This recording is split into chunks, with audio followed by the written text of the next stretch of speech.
There's a heightened police presence at the Johannesburg Magistrate court where 4 police officers are expected to appear.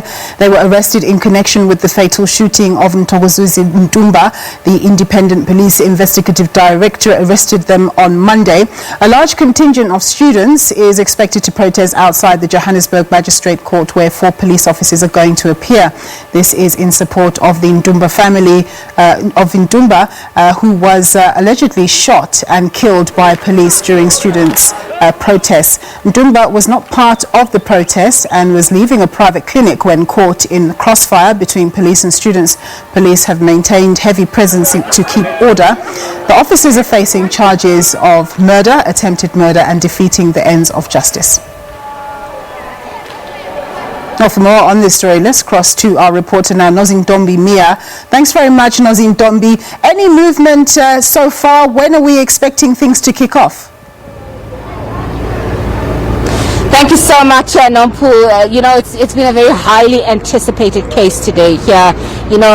It's been a hive of activity outside the Johannesburg Magistrates Court as well as inside the Johannesburg Magistrates Court, where we know that the court officials are still busy dealing with the dockets that need to be prepared for the case to begin. The case still hasn't started yet, and we do know that security here is also trying to get the media to have access to recordings of either the proceedings or the 4 police officers when they come onto the witness stand before the court case starts. But outside the Johannesburg Magistrates Court, we have seen a heightened number of police officers. We saw the police water cannons coming through about an hour ago, and that's increased the number of police vehicles here to about 10. So it's quite unusual to have this number of police officers outside the Johannesburg Magistrates Court. So obviously it goes to show the severity of this particular case. It's one of their own. It's 4 of their own that will be appearing on the dock. So emotions are heightened. It's going to be a highly anticipated first appearance, which we understand is expected to be brief, and that the NPA is going to be opposing bail for the 4 police officers. But Nompo, to talk to me a little bit more about the support that's expected to be given to the Ntumba family by students from Wits and various students, I do have some of the SRC members with me here. I'm going to bring them into this conversation. Scholar, thank you so much for joining me. Just introduce yourself, your name, and you are part of the SRC for this 2021 financial year. Yes, I'm Scholar from the Wits SRC. Well, we are here to give support to the Ntumba family. You know what the police did last week is unacceptable, and will never accept it. Together with their minister General Sithole, they must all be punished for their evil act, because they brought back the memories of apartheid. They acted like the police of apartheid, and I think the apartheid police in this manner are better than them, so they must suffer the consequences. They must be punished for what they did. Yes. So, are you drawing parallels to the class of 76 to your class? Yes, it's the same. It was education struggle. It's still education struggle. It's still education struggle. So there's no difference. There's no fundamental difference.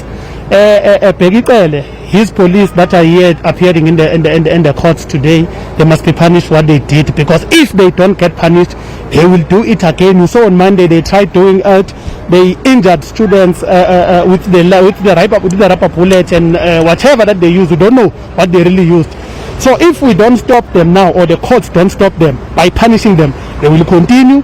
They will kill civilians. They will then take away the right of protesting that is given to us by the Constitution. Scholar, let's leave it there for now and add in your colleague. Thank you, sir. Just introduce yourself, your name and your surname, and what year were you with the Wits SRC? So my name is Mthokozisi. I was in the Wits SRC as a deputy president in 2019. So this is very important for you, because the Fees Must Fall movement was happening in 2019 and it is happening this year as well. What parallels can you draw with your guys' struggle in 2019 and this particular struggle?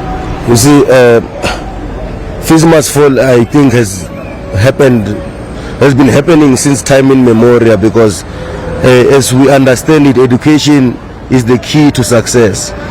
And the struggle to access education has been happening since time in memoria, you'd understand that in institutions like Wits, former white institutions, black people also fought to enter. Black people also fought to stay in those spaces because some of them could not afford, some of them, and stuff like that.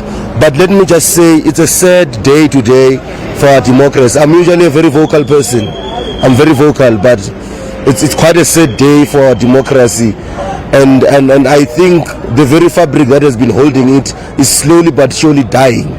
Kateko, what do you mean by saying it's a sad day for democracy? Just explain to me, obviously in the context of students really not getting the demands that they've put on the table.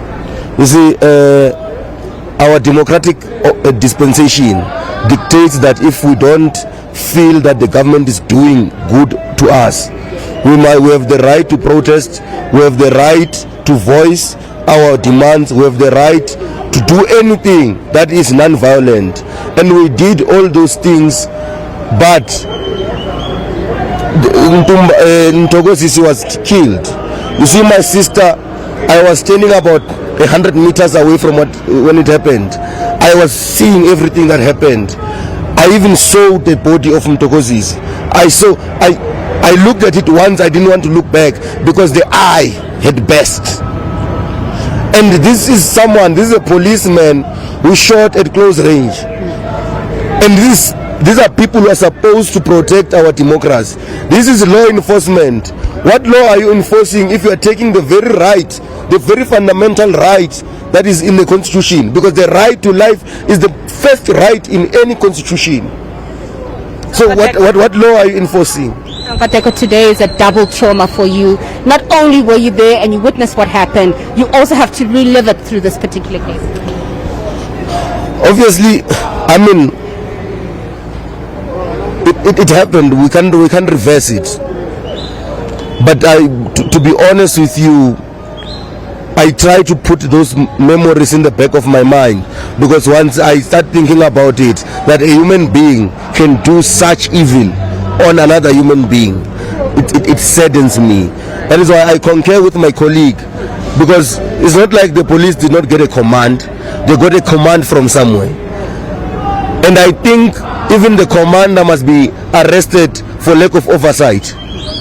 It's not only these 4 policemen that must be arrested, even the commander, because they are the ones who gave the command for these people to shoot. Kateko, let's leave it right there for a second. You know, following from what Kateko is just said to us now, the most important thing is that the students were fighting for the fees to be reduced and for access. How far are you since yesterday's protest today? Have you received any word from higher education? Just talk to me about what has happened since. No, they are arrogant together with the Wits management. They are arrogant, but we are going to continue. We'll be on the street, we'll be on the ground demanding what is our right, what is our constitutional right. Actually, here we are assisting the ANC government to implement its policy, to implement its resolution. Remember, this is a promise that was made by the ANC since 1955 on its Freedom Charter.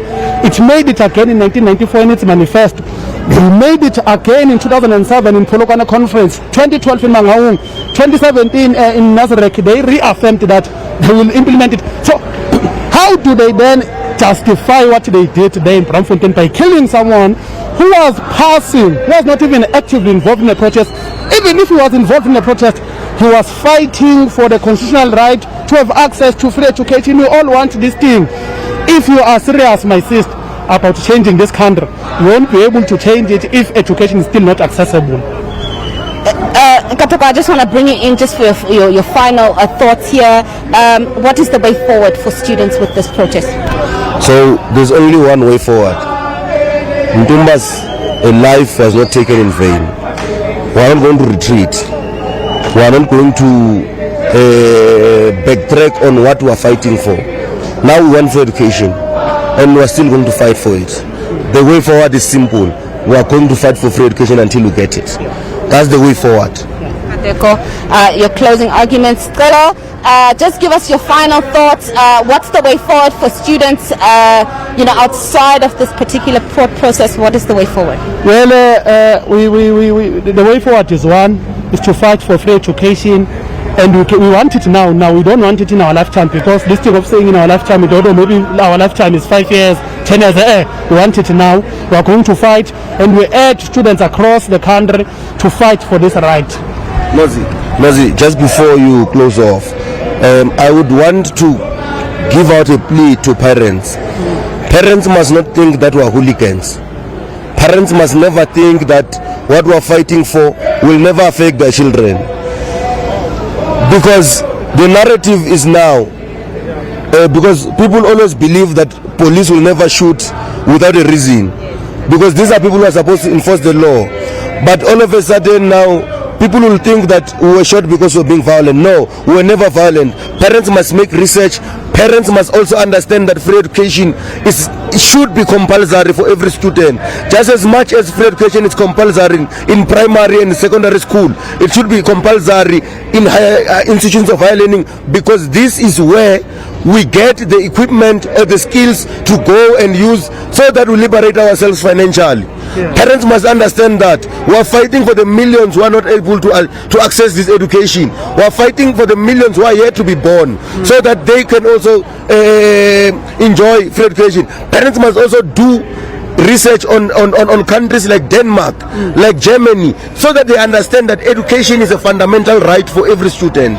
Thank you. Nkateko, we're going to leave it there. Nkateko and Skolo, thank you so much. Nkateko was with the SRC in 2019, and Skolo is currently now with the SRC. And I'm just going to ask my camera colleague, Swoom Ngadani, to just pan behind me, where you can see the group of students starting to sing and make their presence known, chanting struggle songs. We are expecting that the group of students, the numbers as we see now, will be growing. And as you can see, just crossing the road, the current SRC President Mpendulo Mfeka, who we will be speaking to a little bit later, around 1 o'clock, just to get more information from him with regards to the way forward for the students and the support that they have given the Ntumba family. Thanks very much for that. Nompu, it's back.